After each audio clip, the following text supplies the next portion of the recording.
Bonjour, donc je suis Olga Kravchenko, je fais les troisième TD du cours de Monsieur Philippe Malbos sur le cours Amala B.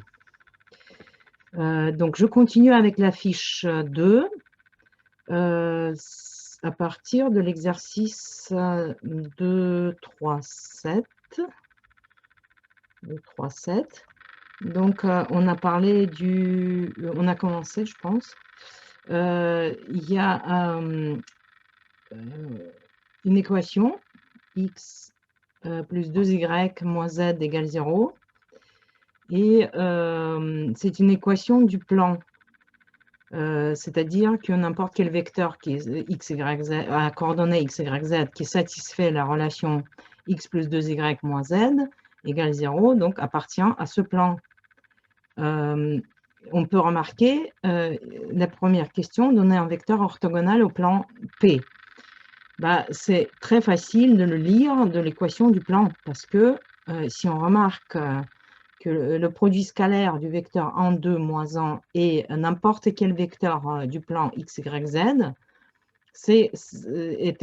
leur produit est égal à 0 et sont orthogonaux, c'est exactement l'équation du plan. Donc, c'est ça ce qu'on utilise. Donc,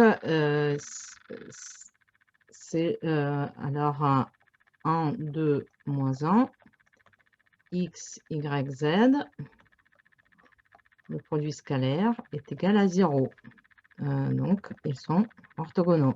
1, 2, moins 1 est orthogonal au vecteur x, y, z.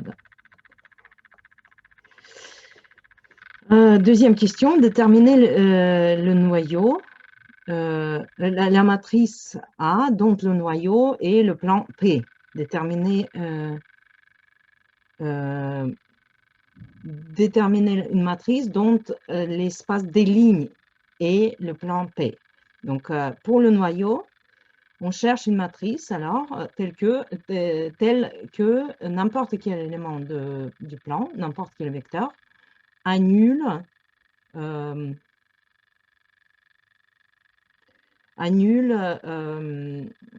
annulé par la matrice. Donc, cette équation-là, A, x, y, z égale 0 pour tout x, y, z qui sont dans P.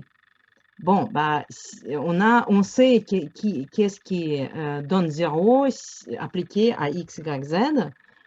C'est l'équation du plan, x plus 2y moins z égale 0. Donc, du coup, on peut prendre pour A une matrice avec les lignes qui sont proportionnelles à 1, 2, moins 1. Il suffit qu'ils sont toutes ces lignes sont collinéaires avec la ligne 1, 2, moins 1 pour donner 0 quand on applique ça à x, y, z. En effet, donc si chaque ligne de la matrice donne 0 et du coup c'est 0. Donc, deuxième question de même genre, déterminer une matrice dont l'espace des lignes est le plan P. Bon, ça, c'est un peu plus compliqué. Il suffit donc, il nous faut deux vecteurs. Un plan, il est défini par deux vecteurs qui sont dedans. Il suffit de deux vecteurs non collinaires. Donc, il suffit de trouver deux vecteurs non collinaires dans le plan qui va nous donner les lignes de la matrice. Donc, on va supposer la matrice 3, 3. Donc, la troisième ligne, les deux premières lignes, ça va être donné par deux vecteurs non collinaires qu'on va choisir comme base du plan. Et la troisième, c'est ici, j'ai choisi juste la somme des deux premiers, mais j'aurais pu répéter la première ou la deuxième ou mettre les coefficients dedans. Donc, l'idée est que la troisième ligne s'exprime comme une combinaison linéaire des deux premières. Bon, regardons qu'est-ce que j'ai pris. Alors, si je prends 1, 0, 1, donc à la place de x, y, z, donc 1 plus 2 fois 0 moins 1, bah, ça donne 0. Donc, le 1, le vecteur 1, 0, 1, il est dans le plan. Deuxième ligne, donc 0 fois x, 0 à la place de x, plus 2 fois 1 à la place de y, moins 2 égale 0. En effet, donc ça signifie que la ligne 0, bon, le vecteur à coordonnées 0, 1, 2, il est dans le plan. Ah, et comme on a remarqué que 1, 3, c'est la somme des deux, donc c'est aussi dans le plan. C'est donné comme la somme des deux vecteurs qui m'ont défini ce plan. Je passe à l'exercice 2, 3, 8. Déterminer l'orthogonale du plan engendré par deux vecteurs. Ok, bah, tout vecteur orthogonal à ces deux vecteurs doit être annulé par la matrice transposée de ces deux vecteurs. Bah, pourquoi? Bah, parce que le produit scalaire avec chaque de ces vecteurs doit être égal à 0. Donc, si je prends le transposé, donc c'est une ligne, et le produit scalaire, c'est juste le vecteur transposé fois le vecteur, le deuxième vecteur. Et bah, c'est ça ce qu'il faut. Alors, on est en 2, 3, 8. C'est écrit ici. Donc, première ligne, 1, 1, 2, x, y, z, c'est le produit scalaire de vecteur 1, 1, 2 avec x, y, z. Et la deuxième ligne, c'est le deuxième vecteur avec le vecteur x, y, z, donc le produit scalaire. Je les ai écrits ensemble dans la matrice A. Donc, du coup, j'ai les deux conditions, donc x, y, x plus y plus 2z, égale 0 et x plus 2y plus 3z égale 0. Bah, ça me donne, si je résous le système, ça me donne que x égale moins z, y égale moins z. Donc, dès que je fixe z, x et y sont fixés aussi. Du coup, donc je peux appeler z moins t, et le reste, ça va être t et t, donc pour x, y, z. Et ça, ce qu'on voit ici, c'est x, y, z égale le vecteur directeur 1, 1, moins 1 fois t. C'est une équation d'une droite paramétrique. Donc, ça dépend de... bon, je choisis une direction donnée par ce vecteur 1, 1, moins 1. J'aurais pu choisir un autre vecteur qui satisfait la relation x égale moins z et y égale moins z. Et alors, prendre tous les vecteurs qui sont collinéaires avec ce vecteur, et c'est multiplié par t qui est dans R. Donc ça, c'est l'équation d'une droite orthogonale au plan engendré par deux vecteurs donnés. Bon, l'exercice 2, 3, 9, montrer que le vecteur x moins y est orthogonal au vecteur x plus y si et seulement si la norme de x est égale à la norme de y. Qu'est-ce que ça veut dire? X, bon, je vais commencer par supposer que x moins y est orthogonal à x plus y, mais je vais voir qu'en fait, dans chaque étape, c'est dans les deux sens, donc c'est équivalent. Du coup, x moins y orthogonal à x plus y, ça signifie que leur produit scalaire est égal à 0. Le produit scalaire, je peux le réécrire par bilinéarité, c'est-à-dire que je peux ouvrir quand j'ai une somme, donc c'est la somme des produits scalaires, quand j'ai à gauche et à droite, et c'est ça ce que je fais. Donc j'ai quatre termes, x, moins yx, plus xy, moins yy. Et je me rends compte que dans le produit scalaire, l'ordre de produit n'est pas important. Donc, xy est égal à yx. Donc, du coup, xy et moins yx vont s'annuler. Et si donc ce produit est 0, x moins y avec x plus y, ça signifie alors, donc on peut même dire que ça, c'est la même chose. Alors, ça implique que yx est égal à x, pardon, ça j'utilise, et alors, donc, comme, oui, comme, donc, comme yx égale xy, on a donc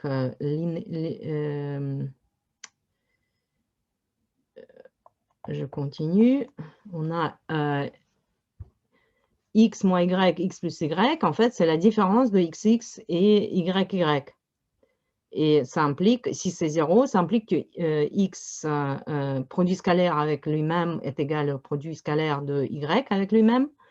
Et donc, la norme, c'est la racine carrée du produit scalaire, et ça implique du coup que la norme de x est égale à la norme de y.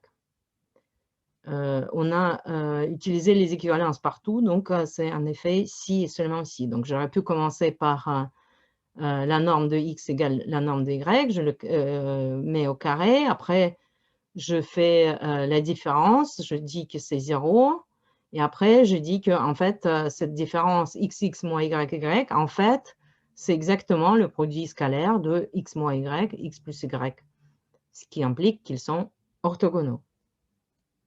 Je passe à l'exercice 2.3.10. Donc F, c'est un sous-espace défini de R4. Donc il y a 4 variables indépendantes définies par une seule équation. Donc ça s'appelle, un tel sous-espace s'appelle un hyperplan. Et donc comment donner une base de l'orthogonale de F4, de F? Bah, en fait, c'est la même chose comme on avait tout à l'heure pour un plan qui était défini par une équation, vous vous rappelez, x plus 2y moins z égale 0. Donc, tous les x, y, z qui satisfaisaient cette équation, ils étaient dans le plan. Donc là, les vecteurs du plan de f, ils satisfont tous l'équation x1 plus x2 plus x3 plus x4 égale 0, que je présente, en fait. Donc ça, c'est x1, x2, x3, x4. Donc c'est le transposé de vecteur x1, x2, x3, x4 avec le vecteur 1, 1, 1.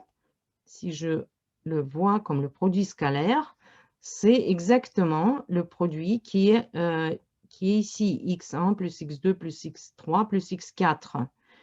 Et donc, du coup, donc le produit scalaire, je l'ai déjà écrit, donc c'est le produit matriciel, alors,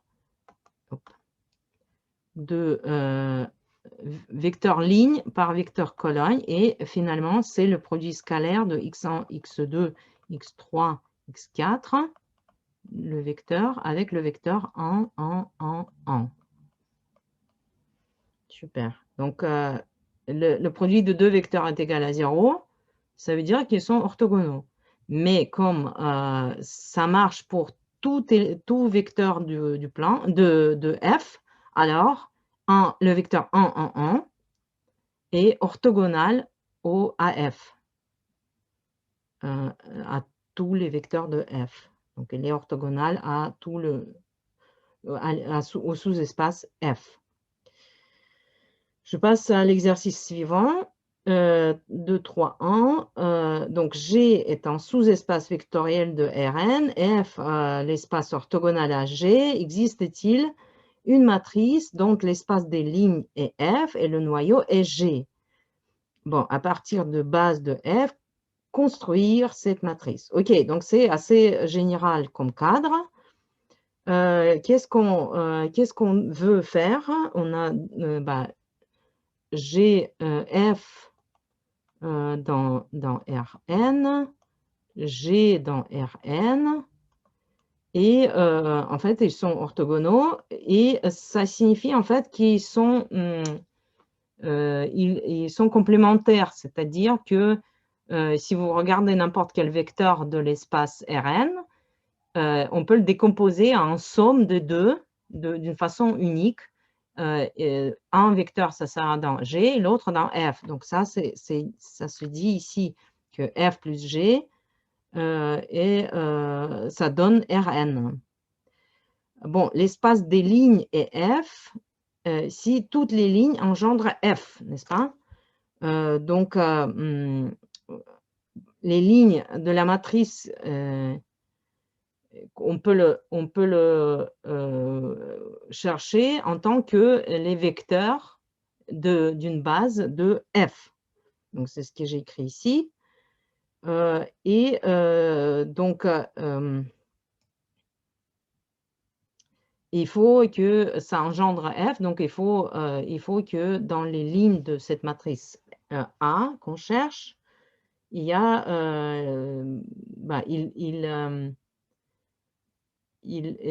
on peut commencer par la base, choisir une base dans F. Qu'est-ce que c'est le noyau d'une matrice? C'est les vecteurs. C'est le sous-espace, c'est les vecteurs qui sont annulés par la matrice. Mais annulés par la matrice, c'est exactement que leur produit scalaire est égal à 0. Le produit scalaire des vecteurs de F doivent annuler les produits scalaires, doivent annuler les vecteurs de G. Donc, du coup, oui, la base, si je prends une base, est-ce que j'ai de la place? Si je prends une base, donc soit E1, EK, une base de F, alors A est égal à E1, E1, E2, E3, etc., EK. Donc, je peux les mettre, donc E1 transposé, E2 transposé, etc. Donc, les lignes seront comme ça. Donc, les lignes, ça sera, seront données par les vecteurs de la base transposée EK, de la base de F. Donc, ligne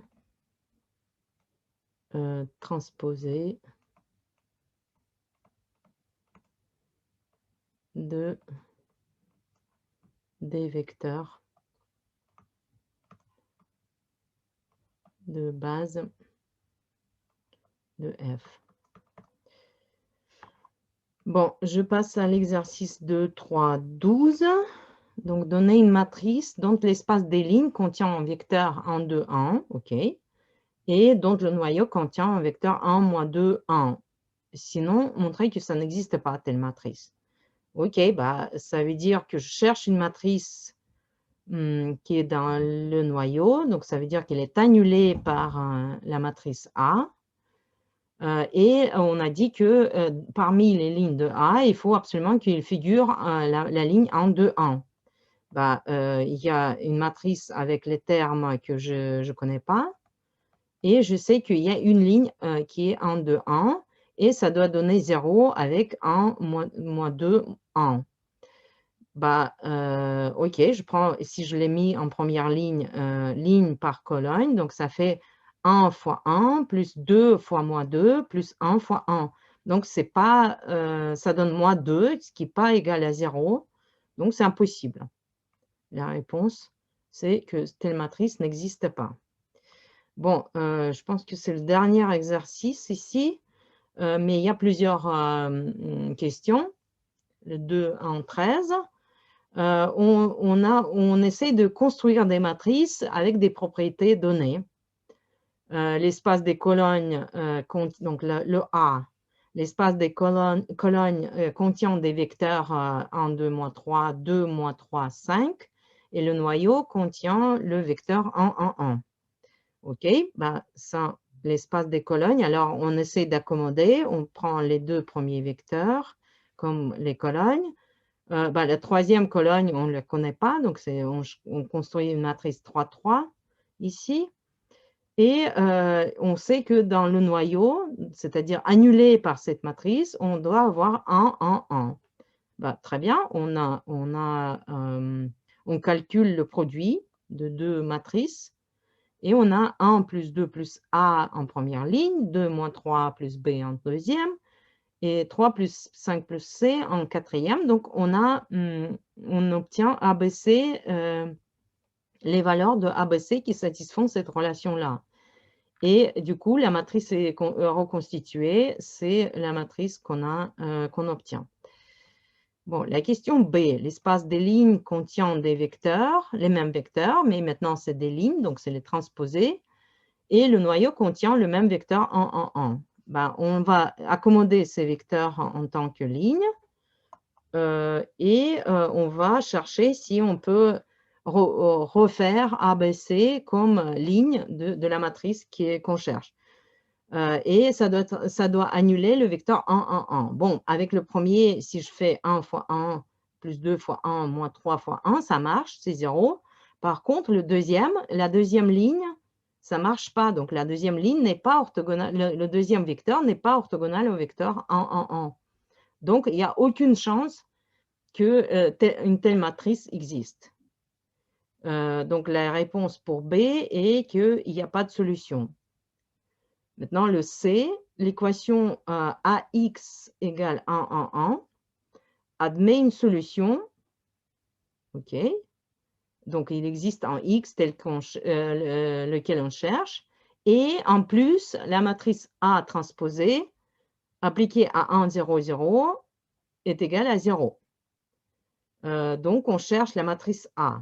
Qu'est-ce qu'on sait sur cette matrice? Donc, on sait que la matrice A transposée qui est appliquée, qui donne 0, donc qui annule le vecteur 1, 0, 0, c'est pas important ce qui vient dans les deux dernières colonnes parce qu'ils sont tous multipliés par 0 et 0. Donc, la seule chose importante, c'est la première colonne, donc la ABC. Donc, du coup, n'importe quelle matrice avec la première colonne ABC qu'on ne connaît pas, mais on cherche, qui donne 0 appliqué au vecteur 1, 0, 0, ça donne ABC, donc ça donne 0, 0, 0. Donc, on conclut que la première colonne de la matrice transposée de la matrice qu'on cherche, c'est 0. Mais ça veut dire que la colonne 0, 0, dans la matrice originale, la matrice A, donc la colonne 0, 0 devient 0, 0, 0, devient la première ligne 0, 0, 0. Et on se rend compte qu'en fait, si on a tous 0 en première ligne, et on cherche la solution AX égale 1, 1, 1, ce n'est pas possible parce qu'on a 1 en première ligne et donc on ne peut pas obtenir 1 si on multiplie que par 0 le vecteur x, y, z pour avoir ce 1-là. On n'a pas de possibilité d'avoir x, y, z qui donne 1 en multipliant tout le monde par 0. Donc, telle matrice n'existe pas. Ça, c'était la question C. La question D. A est non nul et chaque ligne est orthogonale à chaque colonne. Super. Bon, A est non nul, mais chaque ligne est orthogonale à chaque colonne. Donc, signifie que quoi? Que si je prends la multiplication de A par lui-même, ça sera la multiplication de ligne par colonne. Et tout le monde doit donner 0. Donc, c'est la matrice 0 qui est obtenue en prenant une matrice qui est au carré 0. En fait, ça arrive qu'une matrice non nulle donne 0 au carré. Et le premier exemple qui vient à l'esprit, c'est 0, 0, 1 pour la matrice de 2.